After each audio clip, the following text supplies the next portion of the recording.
ಎಲ್ಲರಿಗೂ ನಮಸ್ಕಾರ. ನನ್ನೆಲ್ಲ ಆತ್ಮೀಯ ಪ್ರೀತಿಯ 10ನೇ ತರಗತಿಯ ಮುದ್ದು ಮಕ್ಕಳೇ, ಈ ದಿನದ ಇಂದಿನ ಕನ್ನಡ ತರಗತಿಗೆ ನಿಮ್ಮೆಲ್ಲರಿಗೂ ಸ್ವಾಗತ. ಮಕ್ಕಳೇ, ನಾವು ಕಳೆದ ದಿನ ತರಗತಿಯಲ್ಲಿ 10ನೇ ತರಗತಿಯ ಕನ್ನಡ ಪಠ್ಯಪುಸ್ತಕದಲ್ಲಿರುವಂತಹ ಭಾಗ 2ರಲ್ಲಿ ಬರುವಂತಹ ಶಬರಿ ಪಾಠದ ಬಗ್ಗೆ ಸಂಪೂರ್ಣವಾಗಿ ನಾವು ತಿಳಿದುಕೊಂಡಿದ್ವಿ.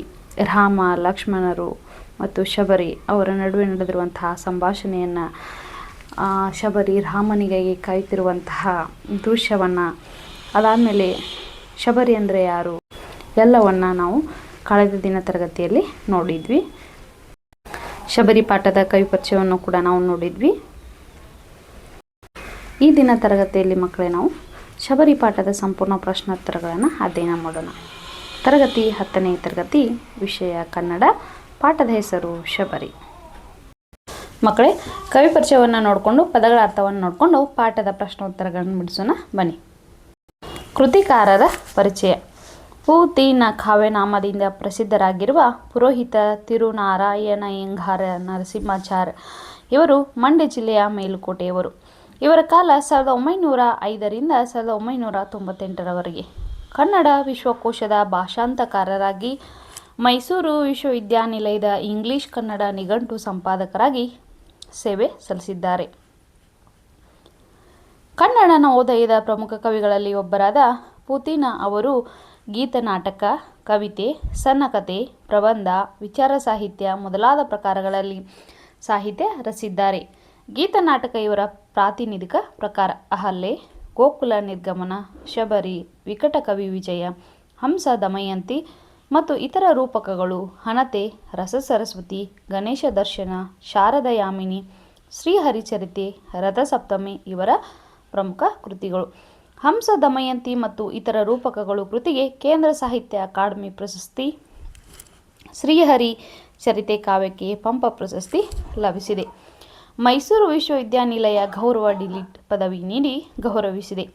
ಚಿಕ್ಕಮಗಳೂರಿನಲ್ಲಿ 1981ರಲ್ಲಿ ಸಮಾವೇಶಗೊಂಡ 53ನೆಯ ಅಖಿಲ ಭಾರತ ಕನ್ನಡ ಸಾಹಿತ್ಯ ಸಮ್ಮೇಳನದ ಅಧ್ಯಕ್ಷರಾಗಿದ್ದರು. ಪದಗಳ ಅರ್ಥವನ್ನು ನೋಡಿ. ಅನಿ ಅಂದರೆ ಸಿದ್ಧತೆ, ಅರಿ ತಿಳಿ, ಅಸುರ ರಾಕ್ಷಸ, ಆದರ ಅಂದ್ರೆ ಪ್ರೀತಿ, ಆನು ಅಂದ್ರೆ ತಾಳು, ಊನೆಯ ಅಂದ್ರೆ ಕೊರತೆ, ಎಡೆ ಸ್ಥಳ, ಐದಿ ಅಂದ್ರೆ ಹೋಗಿ, ಕಡು ಅತಿ, ಕರುಕ ಉರಿದ ಬತ್ತಿಯ ಕಪ್ಪು ಭಾಗ, ಚಿರ ಸೀರೆ ಅಂದರೆ ನಾರು ಬಟ್ಟೆ, ತತ್ಸಮ ಮತ್ತು ತದ್ಭವ, ಚಿರ ಸೀರೆ, ತವಸಿ ತಪಸ್ವಿ, ಇದು ಕೂಡ ತತ್ಸಮ ತದ್ಭವ, ತೃಷೆ ಬಾಯಾರಿಕೆ, ದಿಟ್ಟಿ ದೃಷ್ಟಿ, ಇದು ಕೂಡ ತದ್ಭವ ತತ್ಸಮ ಅಥವಾ ತದ್ಭವ, ನಲ್ಮೆ ಪ್ರೀತಿ, ನೆರವು ಸಹಾಯ, ಪೆರೆ ಚಂದ್ರ, ಬಂಬಲ್ ಅಂದ್ರೆ ಗುಂಪು, ಬಯಕೆ ಇಚ್ಛೆ, ಬೆರಗು ಅಂದ್ರೆ ಆಶ್ಚರ್ಯ, ಭೂಮಿ ಜಾತಿ ಅಂದ್ರೆ ಸೀತೆ, ಮಧುಪರ್ಕ ಅಂದ್ರೆ ಅತಿಥಿಗಳಿಗೆ ನೀಡುವ ಮೊಸರು, ತುಪ್ಪ, ಹಾಲು, ಜೇನುತುಪ್ಪ, ಸಕ್ಕರೆ ಮಿಶ್ರಿತ ಪಾನೀಯ, ರೇವು ಅಂದ್ರೆ ಬಂದರು, ವೇದಿ ಅಂದ್ರೆ ಹೋಮ ನಡೆಯುವ ಸ್ಥಳ, ಸನಿಹ ಅಥವಾ ಸನಿಹ ಅಂದ್ರೆ ಸಮೀಪ, ಸಿದ್ಧ ಅಂದ್ರೆ ತಪಸ್ವಿ, ಹವನು ಅಂದ್ರೆ ಸಿದ್ಧತೆ, ಅಬ್ಬೆ ಅಂದ್ರೆ ತಾಯಿ, ಅರ್ತಿ ಅಂದ್ರೆ ಮತ್ತೆ ಪ್ರೀತಿ, ಅಳಲು ಅಂದ್ರೆ ದುಃಖ, ಆನನ ಅಂತಂದರೆ ಮುಖ, ಉಲ್ಕೆ ಅಂದ್ರೆ ಆಕಾಶದಿಂದ ಭೂಮಿಗೆ ಬೀಳುವ ತೇಜಪುಂಜವಾದ ಆಕಾಶ ಕಾಯ, ಎಂತರು ಅಂದ್ರೆ ಎಂಥವರು, ಎರೆ ಅಂದ್ರೆ ಬೇಡು ಅಥವಾ ಪ್ರಾರ್ಥಿಸು, ಕಂಪು ಸುವಾಸನೆ, ಕರ ಕೈ, ಚಿರ ಶಾಶ್ವತ,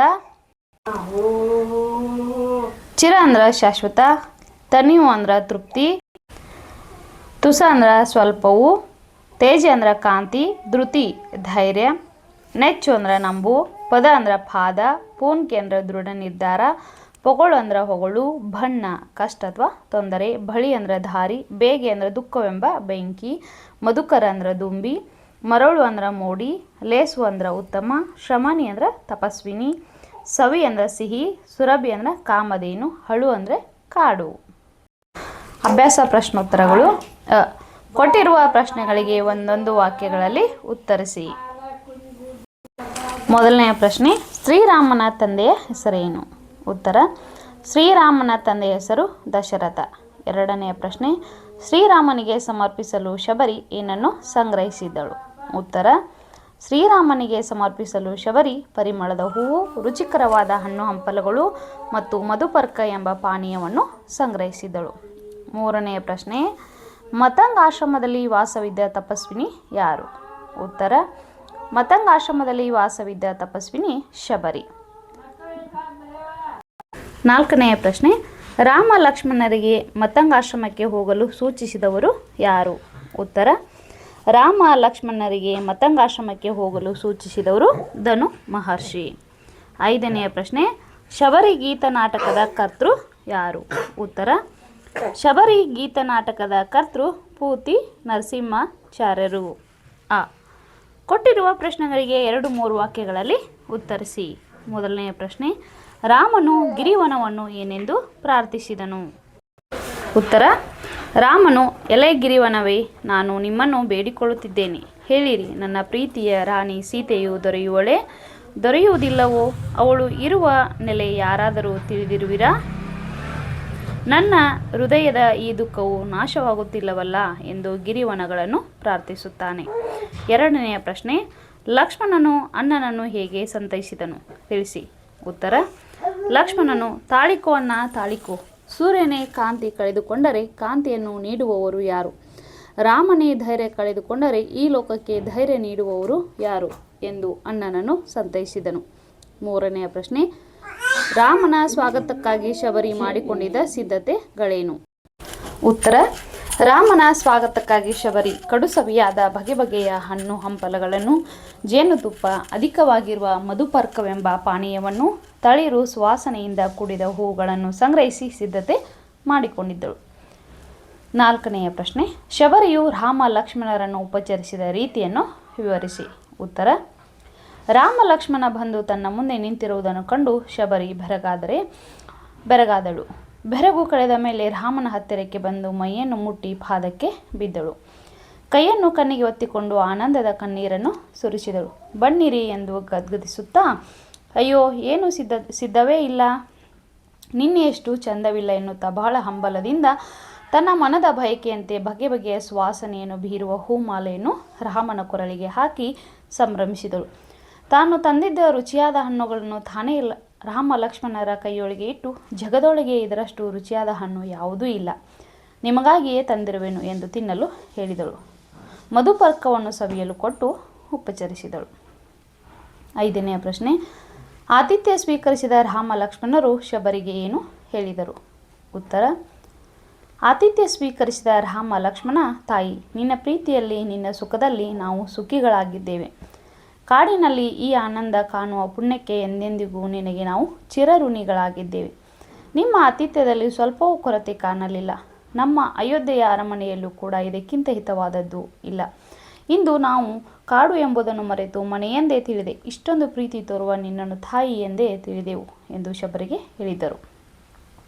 ಈ ಕೊಟ್ಟಿರುವ ಪ್ರಶ್ನೆಗಳಿಗೆ 8-10 ವಾಕ್ಯಗಳಲ್ಲಿ ಉತ್ತರಿಸಿ. ಮೊದಲನೇ ಪ್ರಶ್ನೆ, ಶಬರಿಯ ಚಿಂತೆ ಹಿಂಗಿ ಹೋದ ಸಂದರ್ಭದ ಸ್ವಾರಸ್ಯವನ್ನು ವಿವರಿಸಿ. ಉತ್ತರ, ಶಬರಿ ಶ್ರೀರಾಮನ ದರ್ಶನದ ಚಿಂತೆಯಲ್ಲಿದ್ದಾಗ ಒಂದು ದಿನ ರಾಮ ಲಕ್ಷ್ಮಣರು ಮತಂಗಾಶ್ರಮಕ್ಕೆ ಬರುತ್ತಾರೆ. ರಾಮನನ್ನು ಕಂಡು ಹತ್ತಿರಕ್ಕೆ ಬಂದು ಮೈಯನ್ನು ಮುಟ್ಟಿ ಪಾದಕ್ಕೆ ಬಿದ್ದಳು.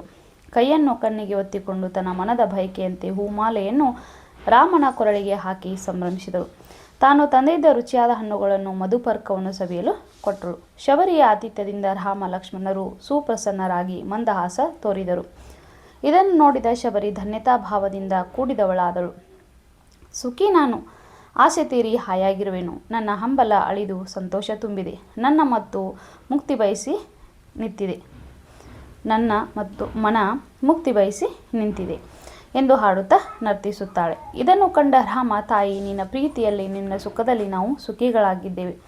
ಆನಂದ ಕಾಣುವ ಪುಣ್ಯಕ್ಕೆ ಎಂದೆಂದಿಗೂ ನಿನಗೆ ನಾವು ಚಿರಋಣಿಗಳಾಗಿದ್ದೇವೆ ಎಂದಾಗ ಶಬರಿ, ರಾಮ, ನನಗೆ ಬಹಳ ಸಂತೋಷವಾಯಿತು. ಕೊನೆಗೂ ನನ್ನ ದಾರಿ ಹಿಡಿದು ಬಂದಿರಲ್ಲವೇ? ದಣಿದು ಬಂದ ನಿಮಗೆ ಈಗ ಸಮಾಧಾನವಾಯಿತಾ? ಹಸಿವು ಬಾಯಾರಿಕೆ ನೀಗಿತಾ? ಅಯ್ಯೋ, ಇವಳು ಬಡವಳು, ಒಬ್ಬಳು ಏನು ಮಾಡುತ್ತಾಳೆ ಎಂದು ನನ್ನ ಮೇಲೆ ದಯೆ ತೋರಿದಿರಾ ಎಂದಾಗ, ತಾಯಿ, ನಿಮ್ಮ ಆತಿಥ್ಯದಲ್ಲಿ ಸ್ವಲ್ಪವೂ ಕೊರತೆ ಕಾಣಲಿಲ್ಲ. ನಮ್ಮ ಅಯೋಧ್ಯೆಯ ಅರಮನೆಯಲ್ಲೂ ಕೂಡ ಇದಕ್ಕಿಂತ ಹಿತವಾದದ್ದು ಇಲ್ಲ. ಇಂದು ನಾವು ಕಾಡು ಎಂಬುದನ್ನು ಮರೆತು ಮನೆಯೆಂದೇ ತಿಳಿದೆವು. ಇಷ್ಟೊಂದು ಪ್ರೀತಿ ತೋರುವ ನಿನ್ನನ್ನು ತಾಯಿ ಎಂದೇ ತಿಳಿದೆವು ಎಂದು ರಾಮ ಶಬರಿಗೆ ಹೇಳಿದಾಗ, ಶಬರಿ, ನಿನ್ನ ರೂಪಿನಂತೆ ಮಾತು ಕೂಡ ಏನಿತ್ತು ಉದಾರವಾಗಿದೆ. ನಾನು ಇಂದು ಮತಂಗ ತಪಸ್ವಿಗಳ ನೀಡಿದ ವರ ಇಂದು ನನಗೆ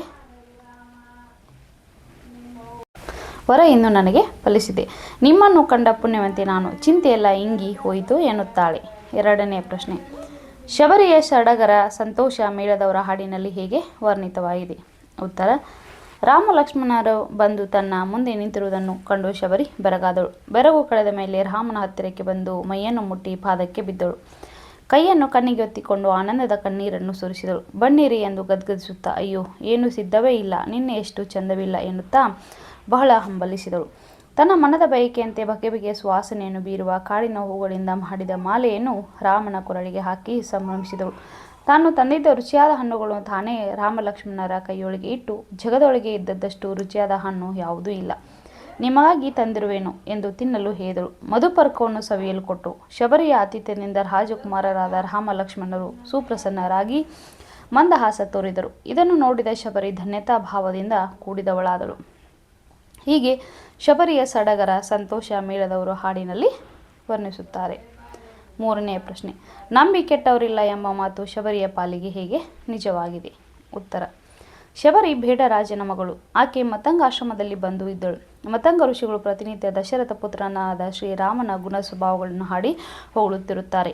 ಇದರಿಂದ ಶ್ರೀರಾಮನ ಗುಣ ಸ್ವಭಾವಗಳ ಸೆಳೆತಕ್ಕೆ ಸಿಕ್ಕಿ ಅವನನ್ನು ಕಾಣುವುದೇ ಜೀವನದ ಏಕೈಕ ಗುರಿ ಎಂಬ ಹಂಬಲದಲ್ಲಿ ಇರುತ್ತಾಳೆ. ಮತಂಗ ಋಷಿಗೆ ಶಬರಿಯ ಮನ ಹಂಬಲವನ್ನು ತಿಳಿದು ಇಲ್ಲಿಗೆ ಶ್ರೀರಾಮ ಬಂದೇ ಬರುತ್ತಾನೆ, ಅವನ ದರ್ಶನದಿಂದ ಮುಕ್ತಿ ಸಿಗುತ್ತದೆ ಎಂದು ಹೇಳಿದ್ದರು. ಅದರಂತೆ ಶಬರಿ ಮತಂಗ ಋಷಿಗಳ ಮಾತನ್ನು ನಂಬಿ ಶ್ರೀರಾಮನ ದರ್ಶನಕ್ಕಾಗಿ ಕಾಯುತ್ತಿದ್ದಳು. ಮತಂಗ ಋಷಿಗಳು ದಿವ್ಯ ಲೋಕವನ್ನು ತ್ಯಜಿಸಿದ ಬಳಿಕ ರಾಮಧಾನ್ಯದಲ್ಲಿ ತೊಡಗಿ ರಾಮನ ದರ್ಶನಕ್ಕಾಗಿ ಕಾದಿದ್ದಳು. ರಾಮನಿಗಾಗಿ ದಿನಾಲು ಹೂವು ಹಣ್ಣು ಹಂಪಲುಗಳನ್ನು ತಂದು ಇಟ್ಟುಕೊಂಡು ರಾಮ ಇವತ್ತು ಬರುವನು, ನಾಳೆ ಬರುವನು ಎಂಬ ಚಿಂತೆಯಲ್ಲಿ ಇರುತ್ತಾಳೆ. ಮತಂಗರ ಮಾತಿನಂತೆ ಒಂದು ದಿನ ರಾಮ ಲಕ್ಷ್ಮಣರು ಮತಂಗಾಶ್ರಮಕ್ಕೆ ಬರುತ್ತಾರೆ. ಶಬರಿ ಶ್ರೀರಾಮನ ದರ್ಶನದಿಂದ ಪುಳಕಿತಳಾಗುತ್ತಾಳೆ. ತನ್ನ ಮನದ ಬಯಕೆಯಂತೆ ಹೂಮಾಲೆಯನ್ನು ಹಾಕಿ ಹಣ್ಣು ಹಂಪಲುಗಳನ್ನು ಕೊಟ್ಟು ತನ್ನ ಮನದ ಬಯಕೆಯನ್ನು ಈಡೇರಿಸಿಕೊಂಡು ಧನ್ಯಳಾಗುತ್ತಾಳೆ, ಮುಕ್ತಿಯನ್ನು ಪಡೆಯುತ್ತಾಳೆ. ಹೀಗೆ ತಾಳುವಿಕೆಗಿಂತ ತಪವಿಲ್ಲ ಎನ್ನುವ ಹಾಗೆ ಶಬರಿ ಶ್ರೀರಾಮನಿಗೋಸ್ಕರ ಕಾದು ಕೆಡಲಿಲ್ಲ. ಆದ್ದರಿಂದ ನಂಬಿ ಕೆಟ್ಟವರಿಲ್ಲ ಎಂಬ ಮಾತು ಶಬರಿಯ ಪಾಲಿಗೆ ನಿಜವಾಗಿದೆ.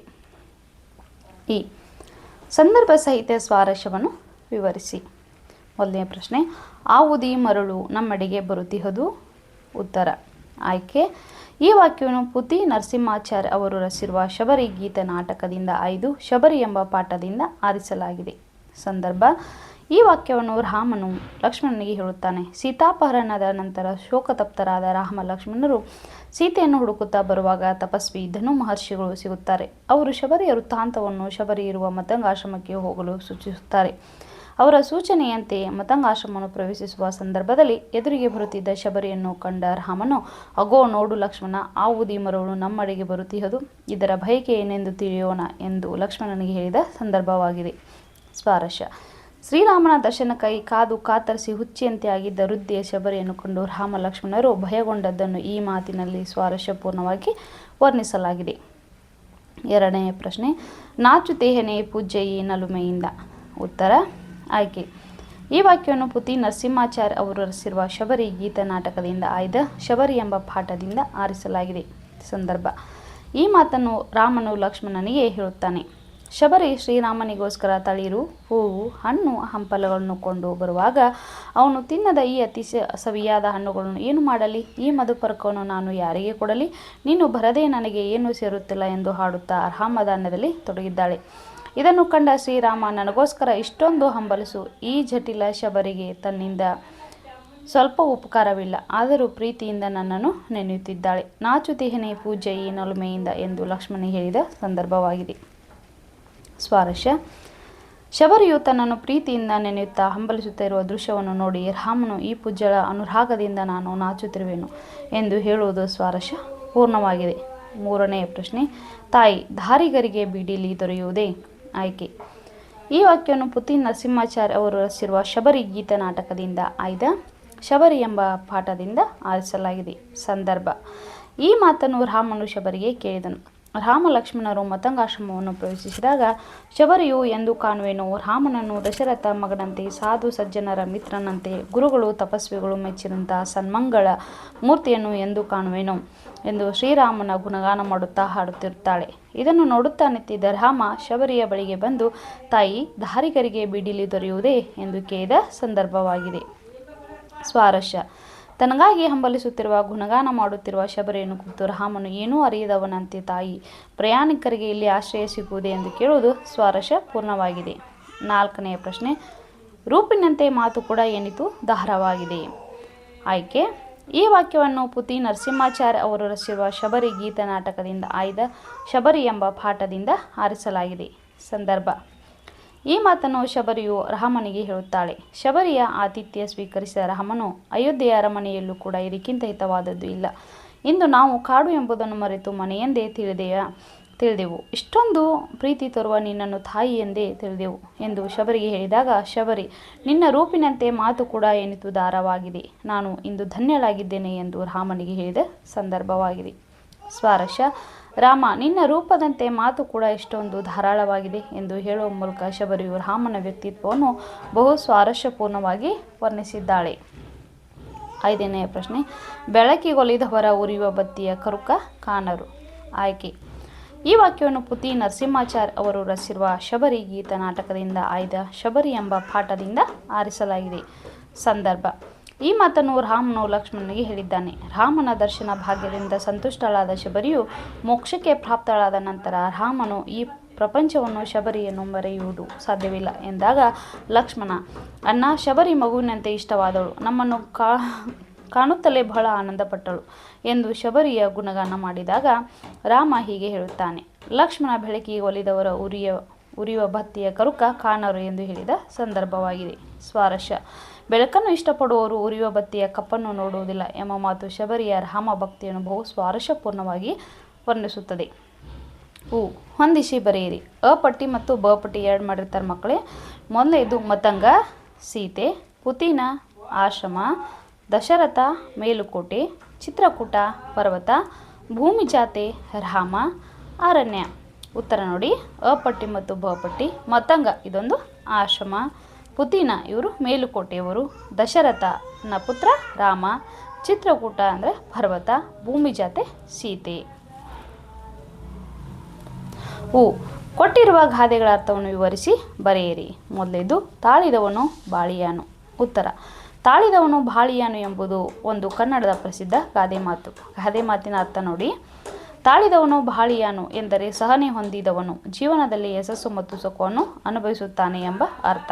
ವಿವರಣೆ: ಜೀವನದಲ್ಲಿ ಹಲವು ಕಷ್ಟಗಳು, ಸಂಕಟಗಳು, ವಿಘ್ನಗಳು ಬರುತ್ತವೆ. ಇವುಗಳನ್ನು ತಾಳ್ಮೆಯಿಂದ, ಧೈರ್ಯದಿಂದ ಎದುರಿಸುವ ವ್ಯಕ್ತಿಯು ಕೊನೆಗೆ ಯಶಸ್ಸನ್ನು ಪಡೆಯುತ್ತಾನೆ. ಆತುರ, ಕೋಪ, ಅಸಹನೆ ಇವುಗಳು ಜೀವನವನ್ನು ಹಾಳು ಮಾಡಬಹುದು. ಆದರೆ ಸಹನೆ ಮತ್ತು ಸ್ಥೈರ್ಯ ಇರುವವರು ಎಲ್ಲ ಸಮಸ್ಯೆಗಳನ್ನು ಜಯಿಸಿ ಮುಂದೆ ಸಾಗುತ್ತಾರೆ. ಉದಾಹರಣೆ: ಒಬ್ಬ ವಿದ್ಯಾರ್ಥಿ ಪರೀಕ್ಷೆಯಲ್ಲಿ ಮೊದಲ ಬಾರಿ ಅಸಫಲವಾದರೂ ಸಹನೆಯಿಂದ ಮತ್ತೆ ಪ್ರಯತ್ನಿಸಿದರೆ ಅವನು ಮುಂದಿನ ಬಾರಿ ಯಶಸ್ಸು ಪಡೆಯಬಹುದು. ಇದನ್ನೇ ತಾಳಿದವನು ಬಾಳಿಯಾನು ಎಂಬ ಗಾದೆ ಸಾರುತ್ತದೆ.